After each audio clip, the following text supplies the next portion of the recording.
So, it's been a few weeks since last time I did a video, and did you fall off the wagon? No, I just couldn't. Did you fall into one of your bouts of depression again? No, not at all. Well, you know, no more than usual, but have you been struggling with life in general and that's why you haven't put out a video? No, I just couldn't be bothered.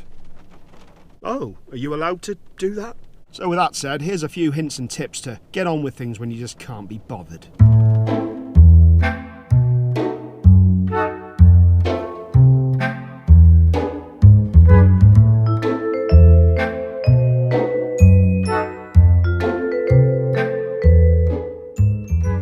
Okay, so seriously, again, starting out with the obligatory apology for not making a video for a little while, but there have been reasons for it. I did get a little bit of depression throughout January. That's quite common, nothing major, but I think that was kind of boosted by all the training that I'm doing for my half marathon, and also I got sick a couple of times.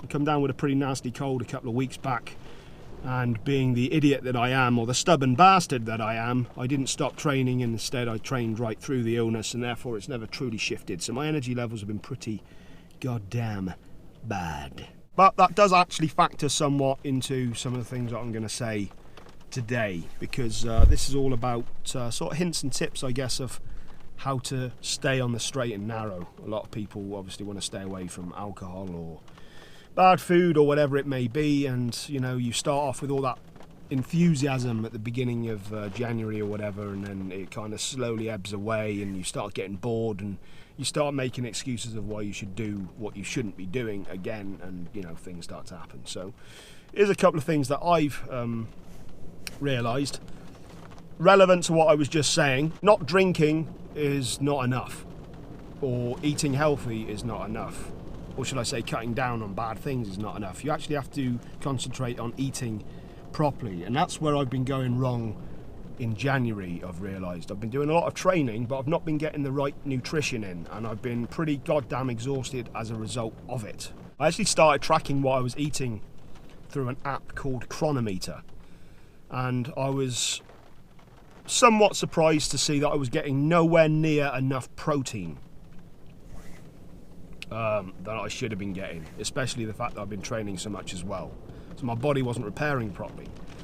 So I've been doing my best to up my protein, which has been good. I've noticed my energy levels have been rising significantly, hence why I'm able to do this again. What I was quite surprised about was how little fat I was actually getting in my diet. I thought I was eating very clean, which I guess I was, but I was not getting a lot of fat in general, let alone the healthy fats that I'm supposed to be getting. So I've started, you know, putting a bit of olive oil, coconut oil, what else?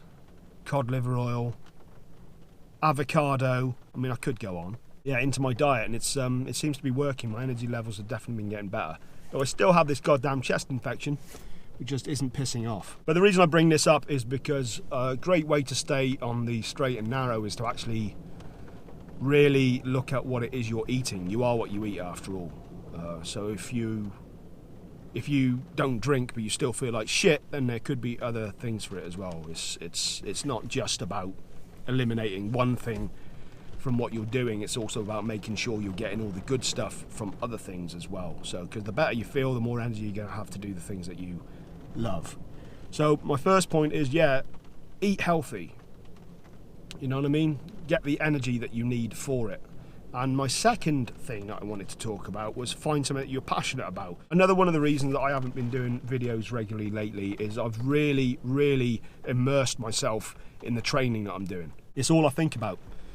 Pretty much as soon as I wake up, I just think about the run that I've got to do, or the run that I did last night, and you know, getting myself sorted out for the day and making sure I'm in, you know, decent shape. And you know, it's kind of taken over my life. I mean, I think this is quite a common thing for people who have had any issues with addiction, that you quite often substitute it for something else. But I don't care. Some might see that as unhealthy. I don't. I actually love the fact that I've got something in my life that I'm very passionate about and that I can really focus on and just give it my all.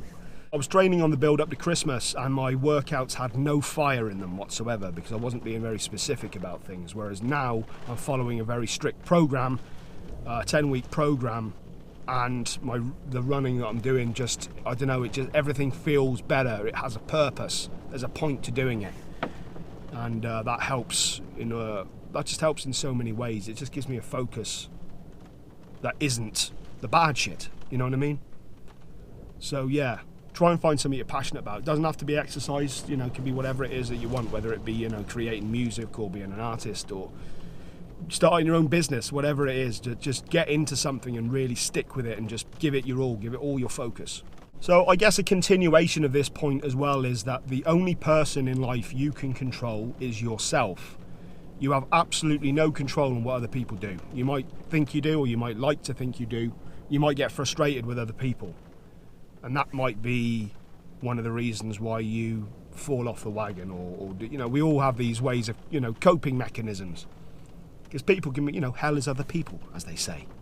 Or someone said. Well, I just said it then, but it wasn't, yeah. There's always going to be somebody out there who's trying to change or influence you. Is that what you're doing? Yeah, but it's good, isn't it? There's always going to be someone out there who's angry if you don't give them what they want, or, you know, there's always going to be something that, you know, people expect you to do things for. But it's best not to get angry in these situations, and try not to get angry with these people either, because it doesn't really, you know, it just puts you into a bad frame of mind and kind of makes you more likely to start doing the shit that you're staying away from. So I think you just kind of have to accept the fact that fucking hell. Damn you, Storm Dennis! Yeah, you know, I think you're just going to have to accept the fact that these sorts of things always happen, and they're always going to have to happen, and you're always going to have to navigate these sorts of waters. It's just, you know, that life's never going to be just like easy and always your way, and that's just not going to happen. But I do think it's quite empowering to realise, you know, in these situations it can be quite overwhelming. We can often feel quite powerless, like we don't have a choice. But you do have a choice. You know, it is actually quite empowering to realise that you make your own decisions, nobody else. Ultimately, you are the one who controls what you do. It's not always easy at all, and God knows I still fuck up a lot, but, you know, it's quite empowering that, to realise, you know, you can't expect other people to change. People are going to be doing what they're doing, but you can control what you do. You know what I mean? And by doing that, maybe you'll influence somebody else. You know, maybe you will eventually influence the people around you. And you know what? If those people aren't there for you and they, you know, they got that much of an issue, then fuck them. Maybe they shouldn't be in your life anyway. I've spoken about this next point before, but we live in a world now where we have everything at our fingertips. You know, we've got YouTube, we've got podcasts, we've got other things. Point I'm making is that you can control the media that you ingest.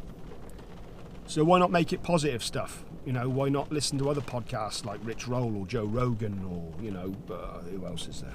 God damn it. There are so many good positive things out there. You know, you don't have to be controlled by the news and wake up and just feel depressed because everything's going to shit and it's this person's fault or these people's fault. You know what I mean? You can control what it is that you take in. If you're watching EastEnders, that's a soap opera for anyone else outside of England. It's just depression.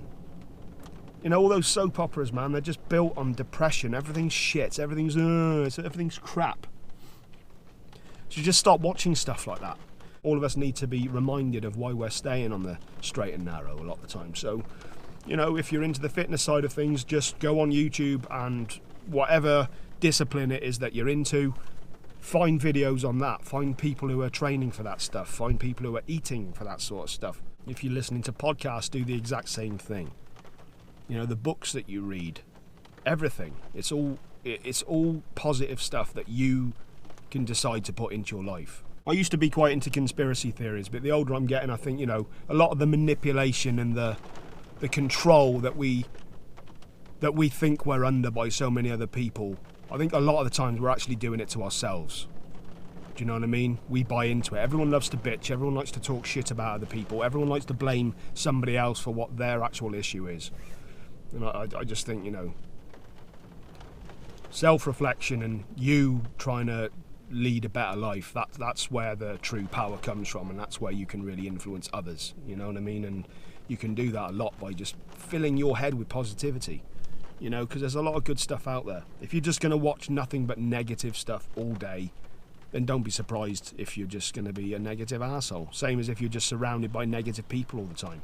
We all have that person who we've been around who've been the battery drain I've been it myself, I'm sure, to many people. So yeah, just... Oh God, I've gone off topic, haven't I? Be inspired by successful people, not bitter about them. I used to get quite bitter about people, especially in England. It's quite an England-Hampshire thing. Where we look at somebody successful and we assume that they must have just been handed things or they've got it easy. But it's not like that. You know, I've read a hell of a lot of biographies over the years, and one common theme seems to be there's always a point where the person has to take a leap of faith and they go for it and they believe in themselves. And a lot of times they're self-made people. You know what I mean? Nobody's handed them shit. They've just worked fucking hard. They've ignored all the excuses that often we give ourselves. So yeah, be inspired by successful people, not bittered by them. Embittered? You know, I mentioned earlier about sticking to a plan, whether it be with working out or whatever, but getting some education, that's not a bad way of staying on the straight and narrow as well. You know, better yourself in some way. I can't remember who it was, but there was one of the... there was an entrepreneur who was on about that. You should maybe try and take 10% of your monthly earnings, invest it back into yourself.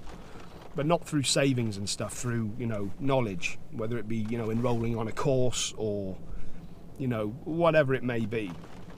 So if you're interested in something, or if you want to start a business and you don't know how to do it, then educate yourself on it. You know what I mean? Start taking those steps into doing it. I should maybe do that myself, to be honest.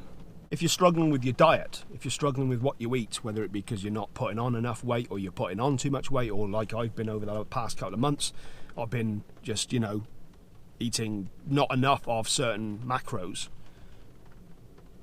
Do some research on it, adjust your diet accordingly, and make your food the night before.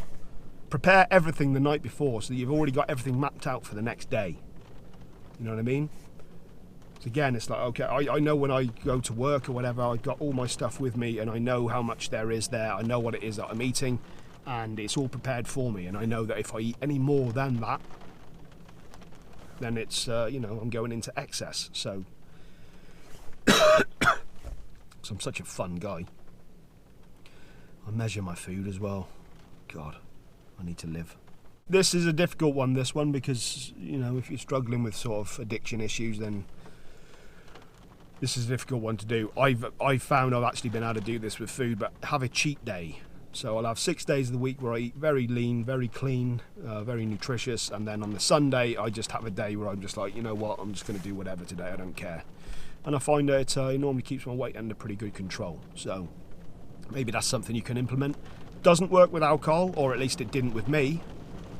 Something that I found quite difficult is weekends. It's very easy for me to laze about. You know, I work all week, I'm training hard, and then it gets to a Saturday and sometimes I find it very difficult to just drag my ass out of bed and get things done, especially lately because I've been feeling so lethargic. One thing I found quite good is to try and organise to meet somebody or do something first thing on a Saturday morning, something that gets you out of bed, something that gets you out of the house, even if you're only meeting for 10 minutes, because it's got you out, it's got you up and going, it's got you active. And I found once I'm out of the house, it's generally easy for me to pretty much stay out and do whatever I need to do before going back in. Once again, there's been a lot of rambling in this video and I don't know if I've actually addressed the issue that I intended to do, but I think I've got some points in there. But the last one I'd like to say, get the fuck on with it. You know, just get the fuck on with it. I know that's not a very common thing, or not a very nice thing to say nowadays, but come on. Just get on with it. Life can be pretty shit at times, but, you know, I don't like people feeling sorry for me. I don't really like being supported in many ways. I know it might sound horrible. It kind of makes me cringe a bit when I get that in the comments sometimes. It's like, you got this, man. I'm here for you. Like, nah, I'm here for me. You know what I mean? And I take great pride in that as well. So, arrogant, maybe not a popular thing to say in this day and age of victims, but it's what I think. Get on with it. No one's going to do it for you. Your dreams are your dreams, no one else's. Don't expect anybody to do anything for you. If you want to do anything in life, then you get on with it. Stop playing the victim, stop being a little twat, and get on with it. Positive vibes. As a little bonus one, actually, I just wanted to leave this last one. This is actually a recommendation to another video. not mine. This was actually by US Naval Admiral William H. McRaven. Some of you will probably be aware of this video. It's basically a video where he's stating the importance of making your bed in the morning. It's a fantastic video, it really is. This guy talks a lot of sense. He goes into great detail about the benefits of doing this. But I kind of like the idea of this, of just starting the day well. Starting the day as you mean to go on. And I think that's quite an important thing to remember and to implement into your life. So, yeah, I mean, there we go. I've done my best with what I could do. I don't know when the next video will be, but I guess I just wanted to say, take care of yourselves, guys. You want to do another take of that? Yeah, that was pretty cringy, wasn't it? It was pretty bad, mate. Yeah, pretty bad. I mean, it was truly awful. See you next time, guys.